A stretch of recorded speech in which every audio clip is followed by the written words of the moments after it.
Today we are looking at a model in which we find the turning point since 2023 of the SPY from January 2023. It's just a random sample of the data from QuantMod, and with F portfolio and the paste X method from, I'm not sure what library that comes from, but just see here, it's TS box for converting to time series. It's from the library PasteX. We will extract from this chart the turning points. You can see the turning points upper are the blue. As the blue, the lower. I have to check in the chart, but you get my drift. I just closed this chart down because we're going to run it again.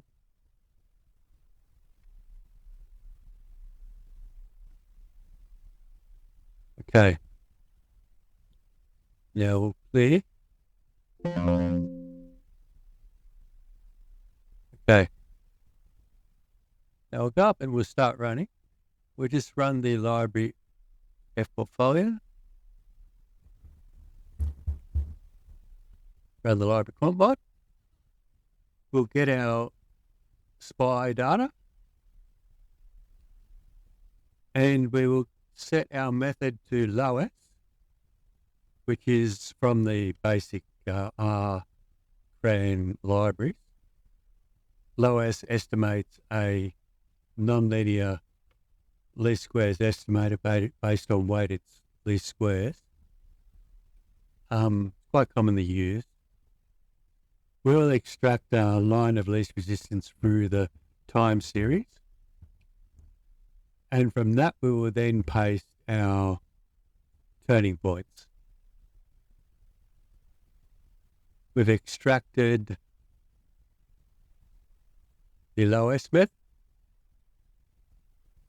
Move down. We'll extract the head of SPY, or some of the data.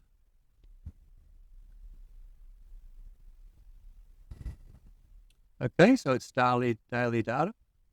We'll run TSBox, which is a universal time series data comparison and conversion library.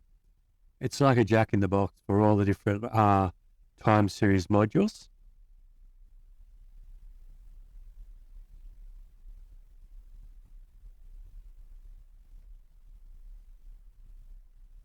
We will convert it to time series with TSBox.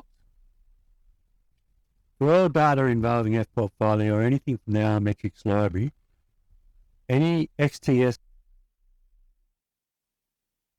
be converted to their particularly unique time series format. Estimating the LOWESS, we're plotting the LOWESS, adding the lines of the LOWESS. Now we'll just expand that temporarily so you can see what it looks like. Let's just see here.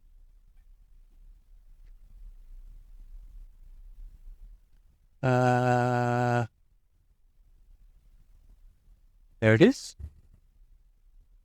Is that the original one? No, that's the LOWESS, I think. Yep. Fitted through today. Now we'll try and move that over.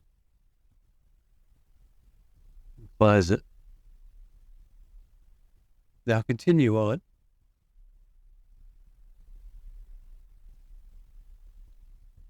That is the function to center and detect the peaks and the troughs using the PasteX library. Now, I'm not highly knowledgeable of that library. It's not generally used for finance, but it serves the tool and it does it well. It's not a commonly used package. The next is turn points.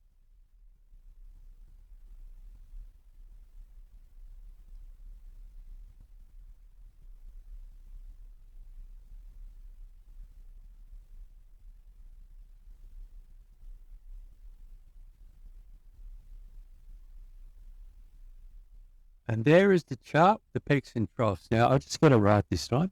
The peaks are in blue and the pits are in yellow, or the troughs. Now I'll expand this.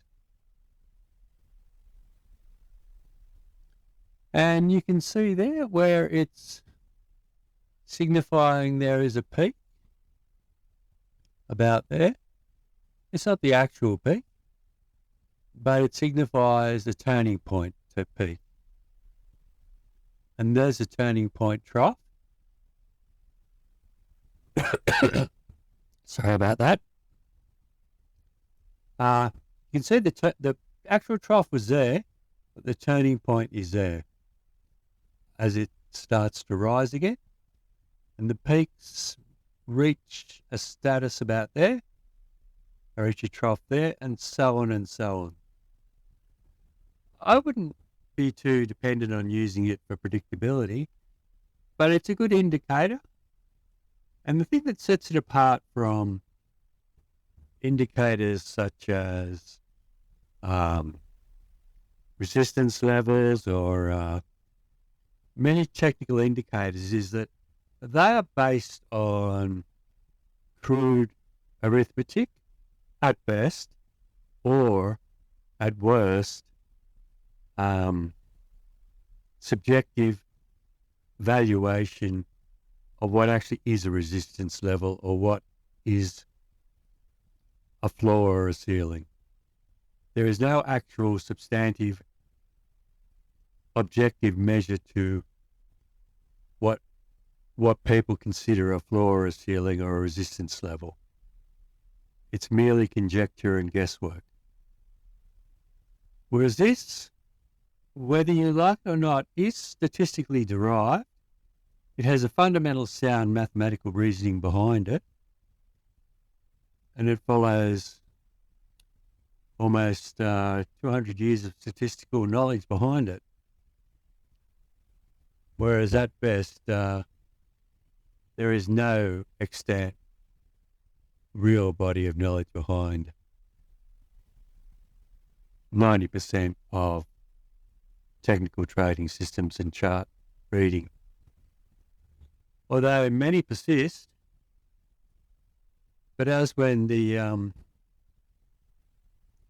author of an investigation into market imperfections, I'm not sure of his first name, Lowe, said, if I find any that really work, I won't publish it, that's for sure. And he published his work. So, yeah, he gave a thorough examination of nearly all the existing methods of the day. So he couldn't honestly find any that really stood the test of time. But I'm not here to discourage you. For many, it's a form of engagement. It gets them involved. It gets them enthused. It keeps them in the game. But as to actually gaining to your value-added profits, of adding value to your profits, I think it adds very little. But as a form of engagement and encouragement and giving you some insights into the market, it may well afford much value to you, but not to me. But it's up for me to make a judgment. Okay, I hope you found this little insight and what can be done helpful. And if you're looking for the code, drop me a line on my Decision Analytics at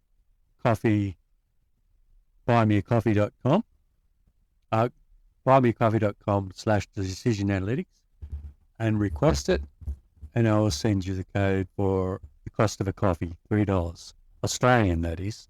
So most overseas countries is below $1.50. So if you can't afford that, well, give up. You shouldn't be trading. Anyway, bye.